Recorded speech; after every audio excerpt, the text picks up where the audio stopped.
Assalamualaikum warahmatullahi wabarakatuh. Selamat pagi, salam sejahtera bagi kita semua. Perkenalkan, saya Safitra Ayuningtyas, delegasi dari SMA Negeri 1 Kendal. Hari ini saya hendak memaparkan argumentasi dan penjelasan mengenai mosi kali ini yang akan berbunyi, Dewan ini menyetujui pelarangan memelihara hewan liar. Sebelumnya perlu saya tegaskan lagi bahwa posisi saya di sini adalah sebagai pembicara satu tim kontra. Dewan juri yang terhormat, saya tidak setuju dengan argumentasi dari tim afirmasi, terutama pada argumen yang berbunyi membiarkan ia hidup di habitatnya adalah bentuk well-being atau memberi kebahagiaan bagi hewan tersebut. Tim afirmasi menyatakan bahwa mereka, para hewan liar, cenderung menyerang karena tidak nyaman. Namun perlu kita lihat presentase hewan yang menyerang dan hewan yang hidup dengan baik berbeda. Kehidupan lebih baik bagi hewan justru akan lebih mudah didapatkan pada hewan apabila ia hidup dalam pemeliharaan manusia, karena makanan, minuman, dan kebersihan dari hewan tersebut akan lebih terjamin. Apalagi dalam pemeliharaan manusia, hewan tersebut akan jauh dari ancaman pemangsa yang lebih tinggi tingkatannya. Hal itu karena manusia tidak akan mungkin untuk memelihara hewan tersebut bersama dengan pemangsanya, serta adanya kandang atau rumah akan membuat hewan tersebut jauh dari pemangsa. Risiko-risiko dari perkawinan acak juga dapat dihindari sehingga hewan tersebut dan keturunannya bisa tetap sehat. Apalagi bila hewan tersebut sakit, bisa mudah disembuhkan karena ia mendapat pengawasan langsung dari manusia dan dekat dengan akses dokter hewan. Selain itu, pemeliharaan pribadi akan membuat hewan merasa mendapat perhatian penuh dari majikannya, karena tidak seperti apabila hewan tersebut hidup di penangkaran. Petugas akan terpecah fokusnya karena jumlah hewan yang banyak di penangkaran tersebut. Contohnya pada penangkaran orangutan di Tanjung Putin ada 30.000 sampai 40.000 populasi orangutan.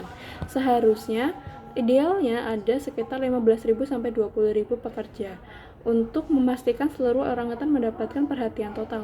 Namun nyatanya jumlah pegawai negeri sipil di daerah tersebut hanya di angka 4.000-an saja, meskipun jumlah pekerja aktifnya ada di angka 135.000. Dan belum pasti semua yang bekerja di penangkaran dari mereka akan bekerja di penangkaran. Maka dari itu, untuk memastikan hewan tersebut mendapatkan perhatian yang baik dan sempurna, sehingga kualitas hidup dan kebahagiaannya tinggi, hewan liar akan lebih baik hidup dalam pemeliharaan manusia secara pribadi. Atau bisa dikatakan tidak ada salahnya bagi mereka untuk hidup bersama manusia. Dewan juri yang terhormat, menurut saya pemeliharaan ini seharusnya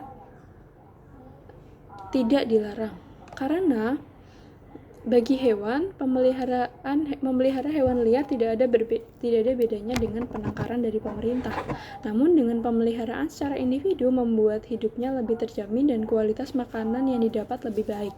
Selain itu, kondisi alam saat ini yang tidak menentu dan kotor tercemar oleh banyaknya sampah merugikan para hewan liar dan menghambat hidupnya. Contohnya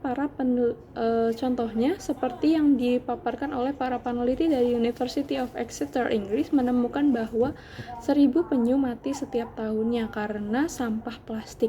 Hal ini tentu tidak akan terjadi atau terkurangi apabila penyu-penyu ini ada di penangkaran atau dipelihara oleh perorangan. Yang kedua, pemeliharaan ini juga tidak sembarangan dilakukan. Pemerintah melalui BKSD menurunkan izin pemeliharaan satwa liar kepada seseorang dengan banyak sekali syarat yang harus dipenuhi. Di antaranya adalah mempertimbangkan jumlah satwa di alam dan serta garis keturunannya, yang mana satwa yang bisa dipelihara oleh seseorang adalah F2 atau generasi ketiga dari penangkaran.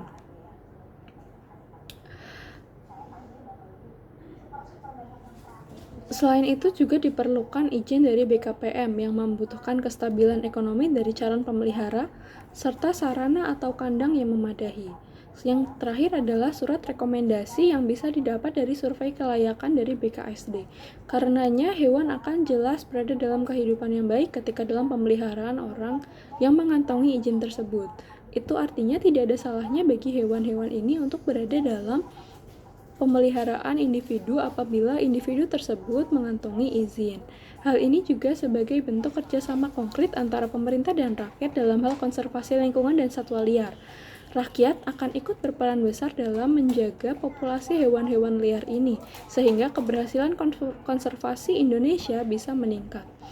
Apabila kita menilik dari contoh yang diambil oleh tim afirmasi, saudara Irfan Bahdim serta Arsyad sudah mengantongi izin dari BKSD, yang artinya pemeliharaan yang mereka lakukan sesuai dengan standar penangkaran serta akan menjamin kualitas hidup satwa lebih baik. Karena itu, untuk apa adanya pelarangan untuk pengambilan hewan tersebut kembali atau pemeliharaan tersebut? Dewan Juri yang terhormat, mempertimbangkan opini saya dan sanggahan saya terhadap tim afirmasi, saya putuskan untuk menyatakan dengan tegas bahwa saya tidak menyetujui mosi hari ini yang berbunyi Dewan ini menyetujui pelarangan pemeliharaan hewan liar. Terima kasih sudah menyaksikan. Wassalamualaikum warahmatullahi wabarakatuh.